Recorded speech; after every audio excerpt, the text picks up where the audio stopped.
किसी प्रकार से जनता का इस मोदी से पेंडा छूटे। बड़ी मेहनत करी है हमने कांग्रेस के लिए, तो भी यहाँ कांग्रेस मुश्किल से 40 साल में 1-2 बार मुश्किल जीती है। जमाल गांव में इतिहास है ये मैं शैलजा का राइट हैंड था। 40 साल तक 4 इलेक्शन उसके मैं लड़ा हूँ, खुद इंचार्ज था। वो मेरे को बचा ही नहीं इसकी उड़ा में। मेरे 9,000 पेंशन बुढ़ापा मरे होंगी बटकी, और गांव वालों ने चक्री चटा के ऐसी चक्री 3 साल की तो सजाई करा दी थी। सिर्फ उनकी यही है कि माना आगे कह दे मैं छोड़ दिया, वो आप झुकने वाले नहीं। आना तो उड़ा ही है, शैलजा की तो चलनी नहीं। हाँ जी, सरपंच साहब किस तरह से देखते हैं 2024 के इस इलेक्शन को? ये इलेक्शन एक निर्णायक मोड़ पर है। हर एक इंसान की, वोटर की ये उम्मीद है कि किसी प्रकार से जो है ना इकट्ठे रह के, पार्टियां तो इकट्ठी नहीं हो सकी मगर वोटर इकट्ठे हो रहे हैं बीजेपी को हराने के लिए। जीताऊ कैंडिडेट के तरफ ज़्यादा भाग रहे हैं। किसी प्रकार से जनता का इस मोदी से पेंडा छूटे, इस तरफ दे रहे हैं 24 को। अरे ये 24 में अगर पेंडो न छूटे हो तो गई गल। आप भी जमाल के सरपंच रहे हैं, 7,500 वोट हैं। इस बार इनेलो बीजेपी कांग्रेस का, जमाल में क्या देख रहे हैं आप?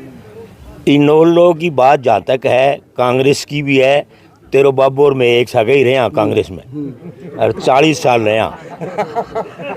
समझोगे, तू तो पत्रकार बने होगो, मैं हमारा दौड़ी दाड़ी आ रही है और पोता ही हो रहे हैं डाडा। मगर बात यह है, जो हमने देखा है, बड़ी मेहनत करी है हमने कांग्रेस के लिए, तो भी यहाँ कांग्रेस मुश्किल से 40 साल में 1-2 बार मुश्किल जीती है। जमाल गांव में इतिहास है ये गढ़ है देवीलाल का। क्यों है? यहाँ जब आज़ादी आई, लंबी बात बता रहा हूँ, आज़ादी आई तो आज़ादी से पहले हमारे गांव में यहाँ प्राइमरी स्कूल था, और यहाँ से सारे रिटायर हो चुके जो चाराड़ा में 8वीं क्लास के स्कूल में पढ़ने जाते थे।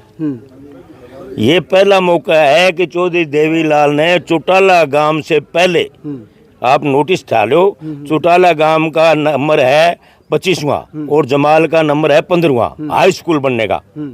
इससे बड़ी कोई बात हो सकती है? हाई स्कूल बनाना 1955 में पंजाब गवर्नमेंट में बनाना, और ये पिंपल दिखेंगे तो नहीं आगे नीचे क्लास लगी, बिल्डिंग नहीं था। वो देवीलाल के लिए ये गांव है।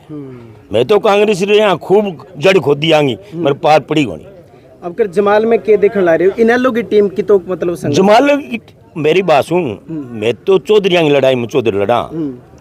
मैं एक जो मैं तौरकनी गेड़ हूँ तन बेरो ही है, क्योंकि विचलित आदमी हो जाए। एक सरपंची चलने के बाद में 9,000 में 12 साल लगे, मेरे 1 करोड़ रुपए लगे। 9,000 रुपए पेंशन थी सिर्फ, तेरे को पता नहीं? मैंने झुक के देखा है। मैंने चाहे पार्टी बने, मैं तौर के पास भी रहा हूँ। इधर आप ये बात चालो, कम से कम मोटी बात जो है, यहाँ तौर साहब आए, पूरा कैप्टन साहब आए, और उस पिंपल के तरफ से टाइम था पूरा काचा, जितनी भीड़ हो सका है। अब तू ही बता, पत्रकार है, बा भीड़ जाता है, कहाँ जाता है? कांग्रेस से खफा क्यों हो गए? मैं कांग्रेस तो मैं चढ़ गयो गाड़ी, कांग्रेस यहाँ उड़ गया। मैं शैलजा का राइट हैंड था। 40 साल तक 4 इलेक्शन उसके मैं लड़ा हूँ, खुद इंचार्ज था।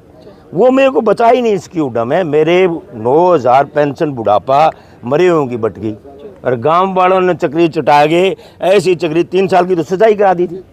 वो तो पता नहीं कहते भगवान है। बस सिर्फ उनकी यही है कि माना आगे कह दे मैं छोड़ दिया, वो आप झुकने वाले नहीं। इसलिए कांग्रेस से कब है। अब भी शायद मैं कांग्रेस को दे देता, आना तो उड़ा ही है, शैलजा की तो चलनी नहीं। ठीक है, कहीं ना कहीं आप गुटबाजी मानते हो? गुटबाजी तो है ही है, कहीं आप नहीं मानते? दुनिया माना है, काल परसों जूतम जूता हो रहा। गुटबाजी है जमाल में इतनी जबरदस्त है, कोई अंदाज नहीं, और बहन जी नहीं बचा सकती। हर कोई न्यू कहने का बहन जी ने क्या करो न करो, इसने करा है अपने टाइम में, हम सच्चाई को नहीं भूल सकते। तो तुम्हारी शैलजा का बड़ा दावा है कि हमारी कोई किसी प्रकार की गुटबाजी नहीं है। भूपेंद्र वो झूठ बोल रही है, झूठ बोल रही है। एक तो मैं रहे भाई हूँ 40 साल, मेरी रेड कार्ड दी उठे, अरे बचा कौन सकी। हाँ, यो गाम सुना है सारी चीज़ा ने। 1,9,000 की 6 आदमियों की पेंशन मरे होंगी मेरे हाथ से भटकी थी। 3 साल की सजा हुई, और पता नहीं क्या लागो। और मैं बहन जी को दिल्ली भी गया, भी तू उड्डो ना मना, तू ऊपर बात कर ले, क्या करें, गबन हो गया। और बात